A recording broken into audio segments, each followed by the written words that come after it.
Hi.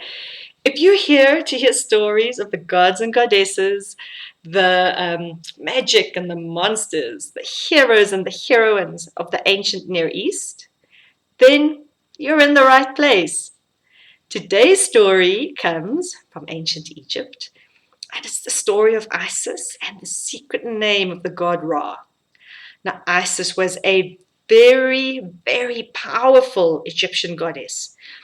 She was known for her healing powers, for her ability to do magic, and for her incredible knowledge. Basically, Isis knew everything about, well, everything. The only thing she didn't know, but that she really wanted to know, was the name, the secret name of the sun god Ra. Ra was a very important and very, very powerful Egyptian god. There was nothing on heaven or earth that could hurt Ra. He was so important to the ancient Egyptians because they believed that the sun moving through the sky every day was actually Ra in his boat, and that in the evening, when nighttime comes, this is because Ra dies and he is carried through the underworld in his boat, and then in the morning he is reborn and comes up again as the rising sun. So when our story starts, Ra has been making this journey across the sky and through the underworld for a long, long, long time. He's gotten a little bit old and he's tired. So one day, as his boat is descending back to earth, he's nodding off a little bit and a trickle of spit forms at his lip and drips onto the ground. Well, Isis sees this and she knows this is her opportunity.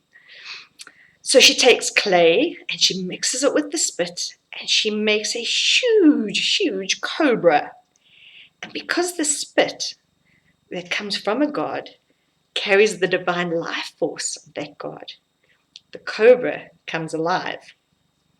She then places the cobra across a path, knowing that at some point Ra will be coming that way. And when he does, the snake bites him. And instantly, he's ill. Instantly, he develops a fever. Now, he can't understand why this is because he knows there is nothing in heaven or earth that can hurt him. But of course, he doesn't know that the snake that bit him was actually made from his own life force and carries his own power. Well, Isis comes to him and she says, Ra, I can heal you. I know that you have a secret name. You know that I carry the breath of life in my mouth.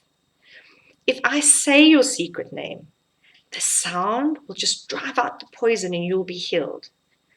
Tell me your secret name. But Ra knows you don't just give up your secret name because your secret name carries your power. So he says to Isis, I have many names. Some people call me the creator of hours. Some people call me the maker of days. Some people call me the maker of light and of darkness. And she says, beautiful, yes, but these are names we all know. These are not your secret name. I need to know your secret name. And so Ra says to her, well, I'm also known by the names of some of the other gods. Sometimes I'm called Kefri. Sometimes I'm called Atum. And again she says, but Ra, these are not your secret names. To help you, I need to know your secret name and I need to speak it. Now at this point, Ra is really sick and he's really scared. He has a fever, he's shaking. Now someone as great as Ra would never have been sick like this before. So he realizes he has no other choice. Or maybe he was just he's really desperate. So he says to her, well, my mother and father, they did give me a secret name. They hid it here in my chest, where no one can take it from me. I can't tell you my name, but we can climb into my boat and I will pass my secret name to you, from my heart to your heart. And they climb into the boat, and that's what he does. Ra passes his name to Isis. And then he says to her that after she has healed him, he says, I will take the light of my eyes and I will give them to your son Horus, who is the God of the skies. And the light of my eyes will be the sun and will be the moon for him.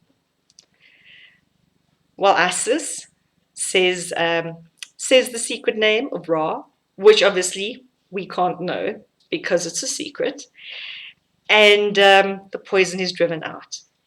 But because Isis had that name and was able to access the power of that name, she becomes even more powerful, an even more powerful goddess. Now, after all of this, how do we know that Ra kept his promise and that Isis kept her promise? Well, for quite a while in Egypt, the sun and the moon were known as the eyes of Ra. And as for whether she did or didn't heal Ra permanently, well, we can see him traveling through the sky every day in his boat. So we know she kept her side of the bargain. Thank you for listening. And to all the history buffs and the ancient Near Eastern scholars out there, yes, I did change the story a little bit. What I'm trying to do with these stories is not give a history lesson. I'm trying to get kids to be as excited about the ancient Near East as we are. And there's fantastic information online about Ra, about Isis, and also about the secret names that gods have. Thank you for listening.